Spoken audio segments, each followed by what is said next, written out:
Hey guys, you're watching GameSmart, and today we're taking a look at Final Fantasy XIV Stormblood. Let's get to it. So, Stormblood has been out for about a month, so I have had quite a bit of time to get multiple classes to the new max level of 70, play around with it, and really get a good feel for the game. And I have to say that it is great. It is the best of A Realm Reborn, Heavensward, and Stormblood. It's the best of the three by far. And now, without spoiling too much, of course, minor spoilers, I'll try and keep that to a minimum, but let's really dive into it. So it adds 6 new zones, a new town hub thing in Ralger's Reach, whatever you want to call that, and a new city in Kuganai. All of them feel great. They have a really nice aesthetic. The music, how they're presented, is really good. I wish that they'd give you flying in these zones a bit earlier, because it really feels great to be flying through them, but that's a minor quip against them. Onto the story, it's surprisingly dark. It has a bit of slow points and at times feels a bit rushed, so there's definitely some pacing issues that they can get through. The villains in particular are superb. The story has more voice acting than it did previously in A Realm Reborn and Heavensward, but it could definitely use some more to get a more in-depth feel for the characters, and I'm just a fan of just voice act everything. It'll be fine. Also, the story has a general over-reliance, and this is more about the main story quests in general, of you meet an interesting character and then you have to earn their trust doing really pedantic shit around town. One of the quests is you actually have to go gather shit. That's a real thing.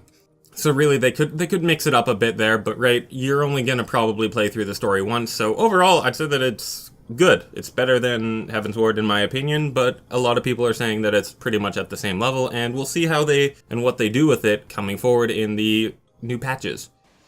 Now, Final Fantasy has always really shined on its dungeon, trial, and raid design, and this is no exception. The dungeons are all great. Personally, I find the ones at level 70 are the best, the most interesting, just in terms of aesthetics and mechanics. Temple of the Fist is actually my overall favorite. The trials, while some of them don't make the most sense from a story perspective, but the actual fights in and of themselves are fantastic, and especially super great when you're on extreme difficulty.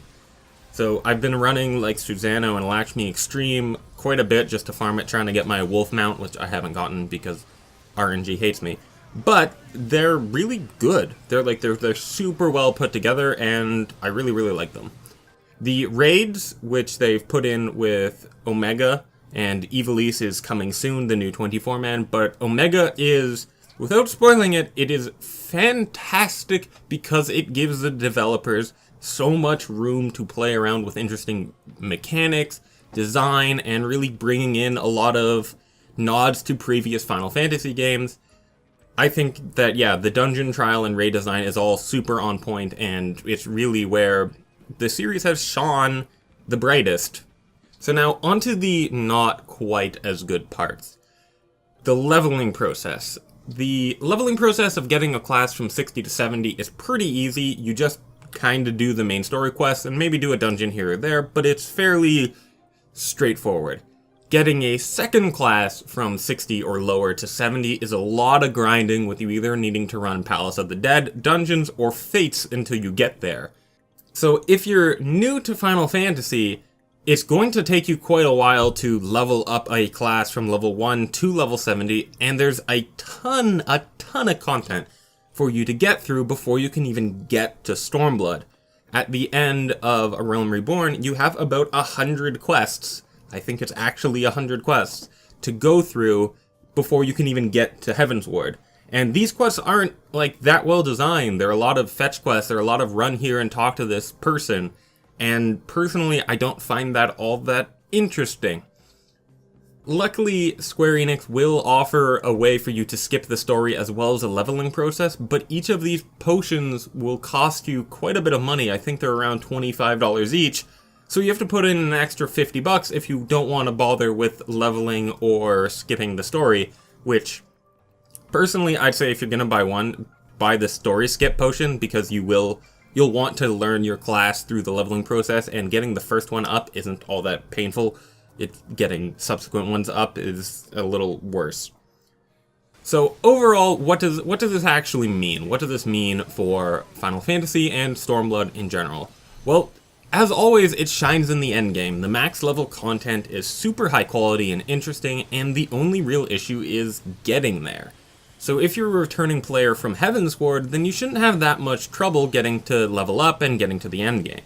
If you're new or returning from before Heavensward, then you have to sink quite a bit of time and or money into the game to really get to the best parts.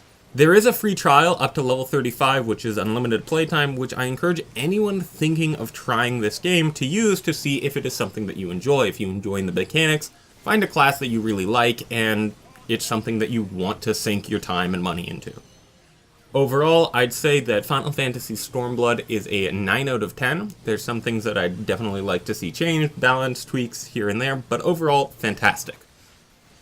The entire package as a whole, I'd have to say, is more of an 8 out of 10, just simply because the first A Realm Reborn and going through all that leveling and story process is really not great from a new player perspective. The endgame stuff at level 70 is fantastic, but you have to get there. So until they make that process of being a new player and getting up to level 70, making it rewarding to level and go through all these old quests, it's going to stay an 8 out of 10. So hopefully this helps some of you guys out there with making an informed purchase decision. I definitely recommend Stormblood. The whole process as a whole, though, it's a bit of a drag. If you're fine grinding through or paying some money to skip through A Realm Reborn and really get up to Heavensward, then you're going to have a great time. But if you're going to just start with A Realm Reborn, you will have to sink quite a bit of time into not all that interesting content. But yeah, that's my review. Hopefully it helps someone out. If you have any thoughts, discussions, criticisms, leave them down in the comments down below. Upvote, downvote, do whatever, I read all of them. I hope to see some of you in game, but if this isn't for you, well then I'll see you guys next time.